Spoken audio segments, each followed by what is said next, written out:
High Definition News updated for Monday, October 19th, 2015. I'm Jeff Kaufman. In Long Beach and all across California, faculty members at the 23 California State University campuses began voting today on whether to give their union permission to call a strike. It's one more step in the dance of contract negotiations, which have been underway for some time. And as you can probably guess, this is about money, although how it relates to money depends on who you talk with. The instructors union, the California Faculty Association, is demanding a 5% raise, plus about 2.5% for some instructors. The university has offered 2%. Union President Jennifer Egan told the California Report that instructors also want the university to spend more on hiring new professors, especially tenure-track professors, and less on administrators. In the CSU, the number of tenure-line faculty over the past 10 years has decreased by 3%, even though the numbers of students has gone up. And the number of administrators has gone up by 19%. The CSU and University of California got an extra bump from the governor in this year's budget. For CSU, it amounted to about $97 million. Lori Wiedner, who's CSU's Assistant Vice Chancellor for Public Affairs, says that money is the reason Long Beach State and other campuses were able to admit more students this semester. That extra $97 million was designated to improve the number of students that we could accept in our system. So we were able to accept 12,300 more transfer students and more students across the state because of that funding. The university says faculty were the only group of employees to get a raise during the recession, but the union says measured against even the low inflation of the past few years, faculty wages have been stagnant. The voting continues for the next 10 days, but even if the union votes to authorize a strike, instructors will still be in their classrooms. The union says any work stoppages would take place next year. Here's your High Definition News disclosure. This reporter is a part-time faculty member in the journalism department at Long Beach State. The Federal Aviation Administration announced some new rules of the air today in Washington, but the new regulations are not for airliners, they're for drones. And the drones the FAA has its eye on are the ones operated by hobbyists. Those are the drones that have been in the news lately for getting too close to airliners, including one last week at LAX, and too close to firefighting aircraft in the Inland Empire and Northern California during this fall's massive fires. The new rules will require drone operators to register their craft, ban them from flying closer than 5 miles from any airport, and impose a flight ceiling of 400 feet above the ground. Interstate 5 near the Grapevine is open in both directions today, but State Route 58 in the Tehachapi area is still closed, buried under tons of mud that flowed across it as a result of the flash flooding in the Inland Empire last week. That mud flowed across the roadway so quickly that about 200 cars and semi-trailer trucks had no time to escape and nowhere to go. We're in trouble now. We're gonna hit. Oh my God, if we stay here, we're never getting out. Drivers had to abandon their vehicles and make a run for it. All turned up safe except for a 67-year-old man who was last seen Thursday trying to save his truck from being swept away in the floodwaters. Searchers are out today looking for him. His truck was found a couple of miles from where he was last seen.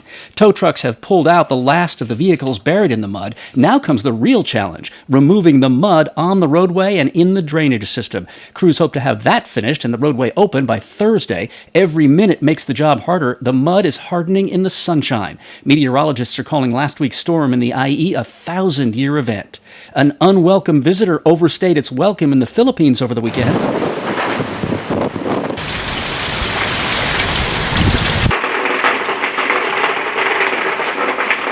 Wind, rain, and hail, the calling cards of Typhoon Kapu, which made landfall in the Philippines Saturday as a Category 4, a super-typhoon with winds of 106 miles an hour or more. After it came ashore, it lost power. It's now downgraded to a tropical storm, but it also slowed down. And as Kapu, known as Lando in the Philippines, slogs across the country, its slow speed only increases the amount of devastation it causes. Some areas in the northwestern part of the country had received more than 30 inches of rain in the past 3 days. Forecasters say they could get 20 inches more before the storm moves out later in the week. 12 people are confirmed dead in the flooding. Thousands more are homeless. Some provinces report multiple towns in which every building was damaged or destroyed. At one point, 10% of the country's population was without electricity. The same El Nino that Californians hope will send enough rain our way to rescue us from the drought has launched a record number of super typhoons in the Pacific this season, and that El Nino is not forecast to peak for another few months. Here's the latest on former Laker Lamar Odom. The closest thing we have to an authoritative statement comes from a publicist for Lamar Odom's aunt. The publicist says Odom is alert, but doctors are not sure when he'll be able to leave the hospital. His estranged wife, Khloe Kardashian, is there with him, along with members of her family. Some of Odom's old Lakers and Clippers teammates have stopped by, too. Tomorrow, it'll be a week since he was found unconscious at a brothel outside of Las Vegas.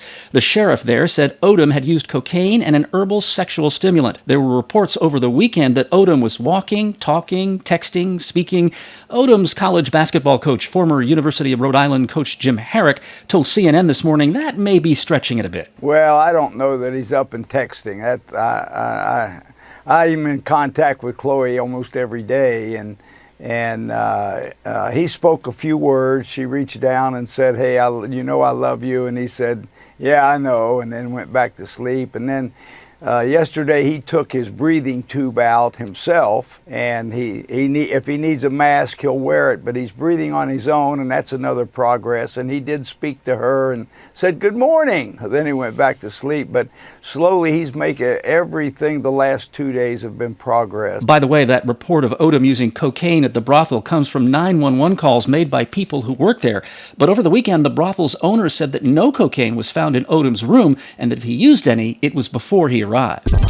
From the High Definition News Data Desk, $435,000. That's what Long Beach says it cost city government to deal with the first of those big electrical outages last summer, the one that began on July 15th with fires in underground electrical vaults and the covers exploding off of manholes. And the city wants Southern California Edison to pay up. The city says its claim is for reimbursement for the pay of the 407 city workers who had to deal with the outage and the managers who supervised them, and the costs of generators and fuel, porta potties, and other emergency supplies. The city has not yet totaled its costs from the second outage, which began July 30th. It'll make a separate claim to Edison for that. Edison said on Friday it has paid customers affected by the outages $1.5 million in the form of credits on their bills and reimbursements for damages. Both the state and Edison are investigating the causes of the outages. Here's some catch-up for your Monday lunch. This is some of what might have got past you since yesterday. Every radio and television station in the United States, including this one, needs a license from the government to broadcast over the air. That's because the law says we the people own the airwaves. We the people, through the FCC, license broadcasters to use them. The law also says those broadcasters must serve, quote, the public interest, convenience, and necessity. Before deregulation began during the Reagan administration, that meant radio and TV stations had to do news or public affairs, children's or educational programming. The FCC has mostly stopped enforcing those requirements, and license renewals are now easier to get and harder to challenge. A couple of years ago, the FCC announced it wanted TV stations to give back their portion of the airwaves. The geek speak is spectrum. So the government could auction it off to wireless carriers, who say the growth in mobile phones and other devices has used up all the spectrum they were allotted. TV networks and stations can, after all, run their programming on cable or on the internet. Remember, the stations don't own their channels, they just license them from you and every other American. But to get stations to agree, the FCC said it would compensate the stations for the spectrum they gave back. Friday, we learned just how much Uncle Sam might pay some of those stations to go off the air, and it turns out that it is no stretch at all to say that some TV stations are worth more off the air than on. The FCC told Channel 24, the PBS station in San Bernardino, it would pay $628.6 million for its spectrum. That's the most of any station in Southern California. Channel 4, owned by NBC, would get less, $605 million. No surprise that the station that would be paid the most to go off the air and onto cable or the web is in the country's biggest media market. WCBS-TV in New York would get $900 million. Now, the spectrum givebacks are voluntary. They have until mid-December to decide. And even if a station does give up its airwaves, it might still stay on the air. Modern technology has made it possible for stations to share a channel, though the signal would not travel as far, so they'd reach fewer viewers, and that would drive down what they could charge advertisers to run ads. But it might be a good deal for some stations anyway, with $500 million or almost $1 billion in the bank for selling something they don't even own. The string of stabbing attacks by Palestinians and counterattacks by Israeli security forces and civilians over the past couple of weeks has left 44 Palestinians and 12 Israelis dead. It has also raised the tension level in a place where it was already extreme. And CNN correspondent Oren Lieberman in Hebron said over the weekend that makes reporting there more dangerous. In terms of access, we haven't seen too much of an effect on going from one point to another, but it certainly adds to the tension.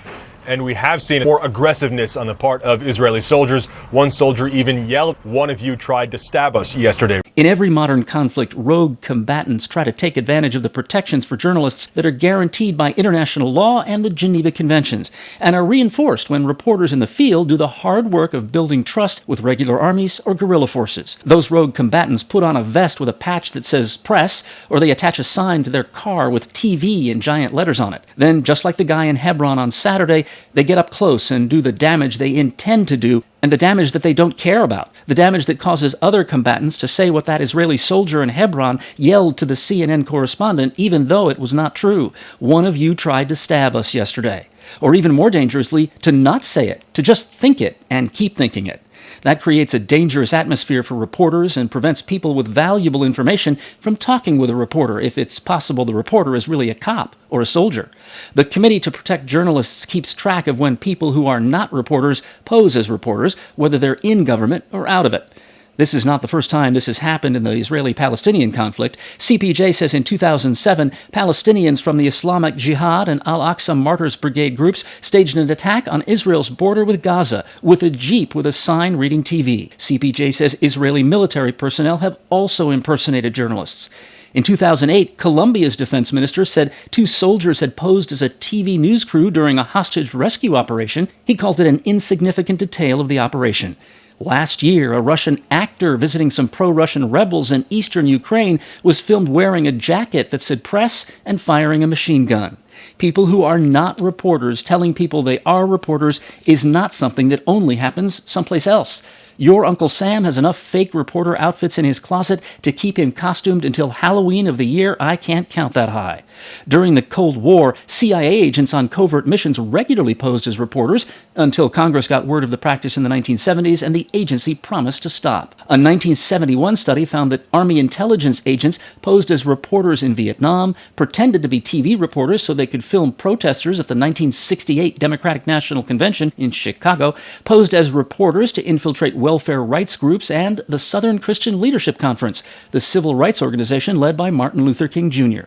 And here in Southern California, the LAPD under Chief Daryl Gates actually had a covert operations unit, the Public Disorder Intelligence Division. The PDID routinely infiltrated and spied on completely legal activist organizations, shot video of protests and demonstrations in the 1970s so it could track people who had done nothing other than march or hold a protest sign. It also sent a cop posing as a reporter to work at and sabotage the old LA Vanguard, an alternative weekly newspaper. The LAPD's spy unit was a prototype of the type of organization the National Security Agency would become by the time Edward Snowden blew its cover a couple of years ago. The PDID is long out of business. Daryl Gates has been dead half a decade, and he was forced out as chief a dozen years before that.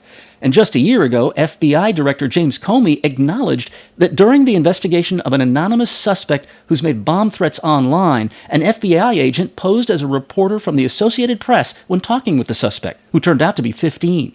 Comey not only acknowledged it, he said it was the right thing to do, and under the right circumstances, the Bureau would probably do it again. The AP is suing the FBI, and then Attorney General Holder, Comey's boss, said there'd be no more of that sort of thing, except in really, really, really special circumstances, the specialness of which would be decided by the Attorney General. By the way, you probably know it's a federal crime to impersonate an FBI agent. On the internet alone, and just during 1 year, 2013, the latest for which numbers are available, the government says there were more than 9,000 cases of criminals impersonating a G-man. Those kinds of crimes, in the FBI's own words, pose a viable threat to national security by undermining public trust that directly impacts law enforcement's ability to do its job. The FBI says that without irony. You have the right to remain silent. If you give up the right to remain silent, anything you say can and will be used against you. That warning to suspects under arrest that Detective Joe Friday talked to an entire nation on Dragnet is shorthanded as the Miranda warning, named for the suspect in the case that ended with the Supreme Court ruling that requires Miranda in most arrests. Another case, this time before the California Supreme Court, could have decided a controversial issue that arises when some people voluntarily waive their Miranda rights and speak with police investigators without an attorney present. The suspect in this case was 10 years old. Joseph H. is how he was described in court papers, but he was arrested in 2011 for shooting his dad, Jeff Hall, who was a leader of a neo-Nazi organization in Riverside County. Jeff Hall was also accused in court papers of physically abusing his wife and son and of being a drug addict who'd threatened to burn down the family home with the family inside. This was a bad dude, and there were few tears when at age 10, Joseph shot his father to death as he slept on a couch. Joseph then waived his Miranda rights and confessed, for which he was convicted of second-degree murder. He was sentenced to 40 years to life in prison, but California law says that because he was 10 at the time of the crime, he must be released when he turns 23. He'll be eligible for parole even before that at age 20. On Friday, the state Supreme Court was being asked to decide if someone that young, someone society says is too young to sign a contract, too young to legally visit most sites on the internet, not the porn sites, most sites, including Facebook, require you to be at least 13 before you can visit. Someone too young to drink, to join the military, too young to vote, and if you're also not as tall as the sign, too short to ride this ride. The state Supreme Court voted Friday not to take the case, meaning the lower court decisions that said a 10-year-old was qualified to voluntarily waive his Miranda rights stand as precedent in California. That Bernie Sanders impression Larry David did on Saturday Night Live is all over social media today, and he nails it. But the emotional highlight of the show came right at the top. Ladies and gentlemen, Tracy Morgan. Thank you so much. Now I'm just playing. Y'all thought for a minute that was real. But I'm back. It feels so good to be here. Yo, hey. People were wondering, can he speak? Does he have 100% mental capacity? But the truth is, I never did. I might actually be a few points higher now. The accident on the New Jersey Turnpike that nearly killed Tracy Morgan 16 months ago did kill his friend, comedian Jimmy Mack. Last year, Morgan settled a lawsuit with Walmart, which owned the semi-trailer that slammed into the SUV in which Morgan and Mack were riding. Now you know what we know. I'm Jeff Kaufman, High Definition News.